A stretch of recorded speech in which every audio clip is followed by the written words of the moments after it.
Dhiyeenya kana Somaaliyaa fi Somaaliilaand gidduutti waldhabdeen hammaachaa jiraachuu fi dubbii afaanii walitti darbachuu irra gahamaa kan jiru ta'uun dubbatamaatiin jira.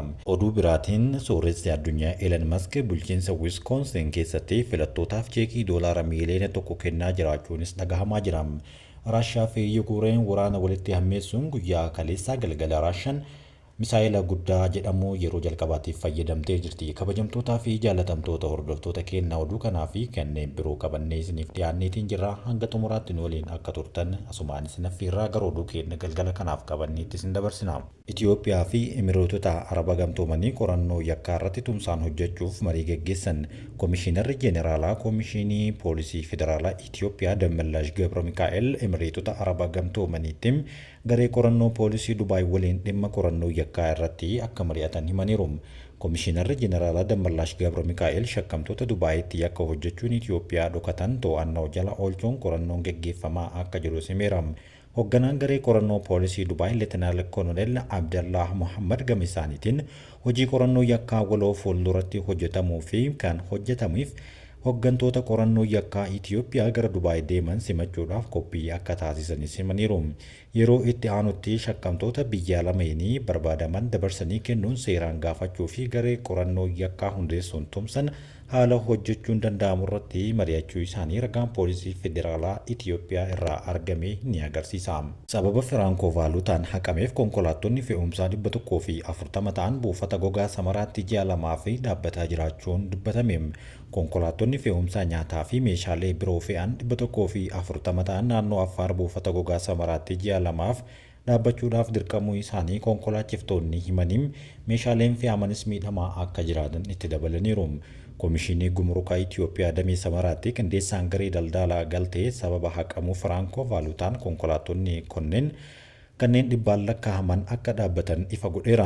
Konkolaachiftonni kunneen abbootii qabeenyaa biyya alaa galchan bilbilaan qunnamuuf yaalanis deebii akka hin arganne kan himan yommuu ta'u, haaluma wal fakkaatuun tiraanzitaroonnii fi deebii eegaa akka jiran qofa itti himuun himameera.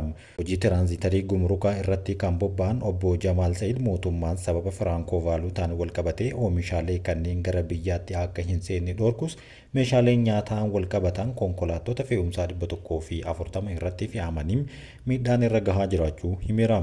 Sababa Firankoo vaaluutaan dhaabbatee jira kan jedhanii fi ammatti furmaanni nuuf hin kennamne Jibuutiinis dhaabsisaniiru, warra biyya seenanis dhaabsisaniiru, furmaanni ni dhufa jedhanii hanga ammaatti hin dhufne jechuun dubbataniiru.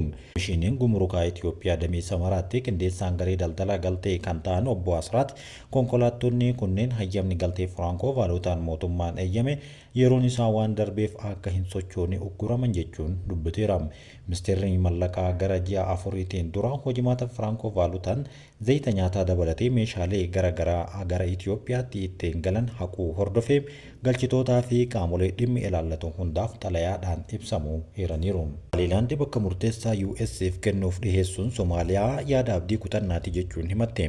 Bulchiinsi walabummaa ishee labsite Somaaliilaand yaada mootummaa Somaaliyaa buufata Barbaraatti argamuu fi buufata doonii Ameerikaaf qofaatti akka to'attuu fi kennite yookaan dhiheessite kufaa taasifteerti. Barbaraan kaaba galaana qarqara Somaaliilaandiitiin kan handaara galaana Edenitti argamu yommuu ta'u, bara 1991tti yeroo Somaaleen wal waraansa keessa galtetti walabummaan ishee kan labsatte Somaaliilaand dhaabbileen isheen akka Somaaliyaatti gara lafummaadhaan kennituuf kun akka hin taane ibsiteerti. Pirezidaantiin Somaaliyaa Hassan Sheikh Mahmud gita isaanii Ameerikaa Doonaald Tiraampiif xalayaa bitootessa 15 bara 2025 akka lakkoofsa faranjootaatti barreessuudhaan maddi oduu Rooyiters argate irratti hundaa'uun gabaafame tarreewwan filmaataa buufata waraanaa fi buufata galaanaa Ameerikaan qofatti to'achuu dandeessu hammateera. Akka gabaasa kanaatti buufataalee waraanaa Baaloo Dooguluu fi Barbaraa akkasumas buufata galaanaa Barbaraa fi Basaasoo Ameerikaan qofatti akka to'attuuf kan hayyamu ta'uu kan eerame yommuu ta'u, pirezidaantiin Somaaliyaa filmaatawwan afran xalayicha irratti caqasan kana hojiiwwan nageenya Ameerikaa cimsan ta'uu gabaafameera. Ministeerri dhimma alaa Somaaliilaand Abdurrahmaan Daahiin tarkaanfii qaama abdii kutateeti jechuudhaan xalayaa barreeffame kana kuffiseera. Dejee Tiraamp osoo bara aangoo isaanii marsaa lammaffaa hin eegalin dura himee kan ture lammiileen Somaaliilaand bulchiinsa waggaa 34f mootummaa dimokiraatawaa ta'een turteef beekamtii kennuudhaan addunyaa irratti biyya jalqabaa akka taatu abdataa turaniiru. Obbo Aadaan deebii isaaniitiin akka jedhanitti xalayichaaf toora X irratti kan maxxanse yommuu ta'u beekamtii Somaalilaandiitiif kennamu dhaabsisuun gochaa wanti dandeessisan homaayyuu hin jiru jechuudhaan miira aarii qabuun beeksisaniiru. Buufata barbaraa dhaabbata Deep World kan qabeenya biyya michuu Ameerikaa taatee gamtaa Arabaa kan ta'een dhiheenya kana haaromfameera. Ministeerichi Reuters akka gabaasetti Ameerikaan gowwaa miti kan jedhuu fi buufata barbaraa ilaalchisee eenyu waliin mari'achuu akka qabdu ni beekti jechuunis deebii kana deebiseera. Soomaaliyaan waraana Alqaayidaa fi hidhattoota kaan waliin geggeessituuf Ameerikaan odeeffannoo kennuu fi haleellaa qilleensaa raawwachuudhaan gahee olaanaa ni baati jechuudhaan kan yaadan yommuu ta'u, Moqaadishoon Doonaald Tiraamp akkuma bara aangoo isaanii jalqabaa ammas deeggarsa Ameerikaan Soomaaliyaadhaaf taasiftu hir'isuu danda'u jechuudhaan yaaddoo qabaachuu xiinxaltoonni hedduun ni kaasu. Mootummaan Soomaaliyaa baatii muddee darbe keessa deeggarsa Ameerikaaf walitti dhufeenya Soomaaliyaa irratti deeggarsa marii gahaa argachuuf jechuudhaan dhaabbata gorsaa Washington ol aanaa tokko waliin waggaa tokkoof waliigaltee doolaara 600,000 mallatteessuun dhagahamee ture. Pirezidaantiin Soomaaliyaa yeroo ammaa bulchaa jiran Hassan Sheikh Mohammad yaadni buufataalee Ameerikaa qofatti akka bulchituudhaaf poortii yookaan buufata galaanaa kennu dhiyeessuun kunis Ameerikaadhaaf qaxanicha keessatti dorgomtoota ishee kan akka Chaayinaa fi Raashiyaa irratti olaantummaa akka qabaattu ni taasisa jechuunis xiinxalamaa jira. Qabiyyeewwan tarsiimoo kunniin Ameerikaan hirmaannaa qaxanichaa keessatti gootu akka cimsachuuf carraa kan kenneef yommuu ta'u, waraanaa fi loojistiksii addaan hin cinne Ameerikaaf mirkaneessuudhaan dorgomtoonni alaa kan koriidarii murteessaa kana keessatti akka hin argamne ni dhorka jechuun Reuters xalayicha kana yeroo dubbitu himeera. Buufanni Baalidoogil magaalaa guddoo Soomaaliyaa Moqaadishoo irraa gara kaaba lixaatti fageenya kiiloomeetira 90 irratti kan argamu yommuu ta'u, buufanni basaasoo ammoo Puuntlaanditti kan gamtokkeen ofiin of bulchitu keessattis ni argama. Kanarraa kan ka'e mootummaan Soomaaliyaa gaaffii Ameerikaadhaaf kennuudhaaf dhiheesse bulchiinsi Puuntlaandis kufaa taasisuu danda'a jedhamee sodaatamaa akka jirus ni eegama.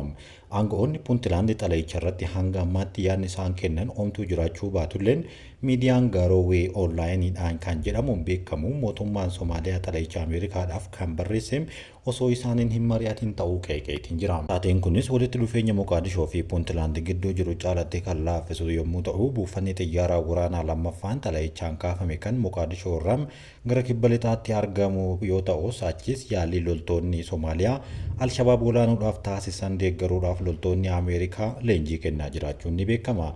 Buufanni Somaalilaand ammoo madda wal dhabdee yoo ta'u, kun kan jalqabaa osoo hin taane kanaan dura sitti fufeera. Kanaan dura Somaalilaandii fi Itiyoophiyaan amajjii 1 haaluma wal fakkaatu waliigaltee ulaa galaanaa dheerinna kiiloomeetira 20 haguuguu erga taasisanii booda qaxanicha keessatti muddamni haaraan dhalatee ture. Elon Musk filannoo mana murtii ol aanaa Wiskoonsin dura filattootaaf cheekii doolaara miiliyoona 1 kennuu eegaleera. Sooressi addunyaa Elon Musk bulchiinsa Wiskoonsin keessatti filattootaaf cheekii doolaara Ameerikaa miiliyoona 1 kennaa jiraachuun dhagahame. Sooressi kun torban darbe irraa kaasuudhaan badhaasa doolaara miiliyoona 1 kennuu kan eegale yommuu beeksisu filannoon mana murtii ol aanaa Wiskoonsin baay'ee eegamu kibxata boruu ni geggeeffama. Dimookiraatichi abbaa alangaa mana murtii waliigalaa Wiskoonsin Joosh Kaawul kennaan kun sagalee argachuudhaaf jecha kennaa kennuun seeraan dhorkaadha jechuudhaan himannaa irratti dhiheessuunis dhagahameera.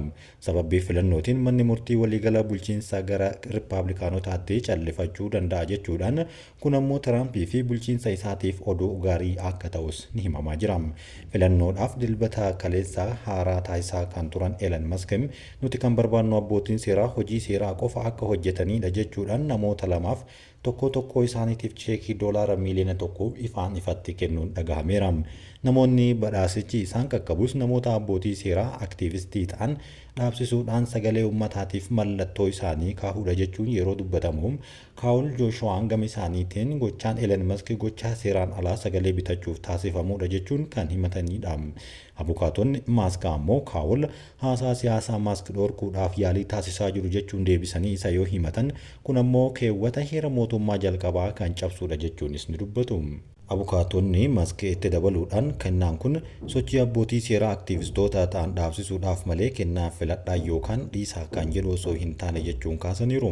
Kaawul manneen murtii sadarkaa gadiitti argaman lama Elon Muskiif looguu isaanii erga baranii booda dhimmi isaanii mana murtii olaanaatti akka ilaalamuuf gaafatanillee kuffisaa ta'uun isaanii dhagahameera. Muskii fi Doonaald Tiraamp abbaa seeraa aadaa cimaa Biraad Shaamiyaal kan jedhamuuf kaadhimummaa dhiheessaniiru. Dorgomtuun isaa ammoo haadha seeraa Arabaa kan taate Siizaan kan jedhamtudha. Abbaa seeraa mana murtii ol aanaa bulchiinsa tokkoo akkasiin falmisiisaa Tiraamp yeroo sadaffaadhaaf filatamuuf of qopheessaa waan jiruufidha yaada jedhu kan dhagahamaa jirudha. Maask namoota carraan baheef tokko tokko isaaniitiif doolaara miiliyoona tokko kennuudhaan alattis garee duula filannoo abbaa seeraa aadaa cimsan kanaatiif deeggarsa doolaara miiliyoona 14 taasisaniiru.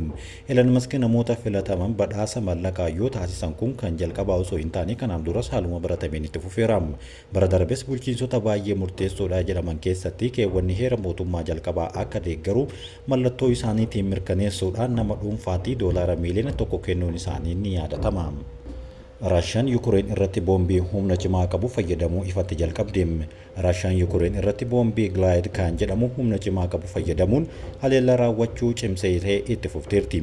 Guyyaa dilbataa qofatti boombii Gilaayid 223 loltootaa fi qubsuma Yukureen irratti dhukaasuu ishee ifatti beeksifteerti. Boombiin Gilaayid jedhamu kun meeshaa gatiin isaa baay'ee salphaa ta'ee fi garuu ammoo kan miidhaa olaanaa qaqqabsiisu ta'uun ni beekama. Akkasumas dhiyeenya kana baay'inni boombii kanaa kan yeroo takkatti dhukaafamu haalaan dabaleera.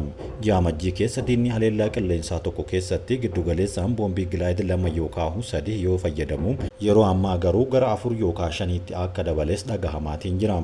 Akkaataa gabaasaaleen jedhanitti bara darbe Raashiyaan ji'a tokkotti yookaan boombii Gilaayid jedhamu kana 3,000 ol Yukureen irratti fayyadamteerti jedhama. Kabajamtootaa fi jaallatamtoota hordoftoota keenyaa oduun ammaaf simbiraan gahaa turre kan hangammaatti dhaggeeffataniidhaan waliin waan turtaniif galatooma.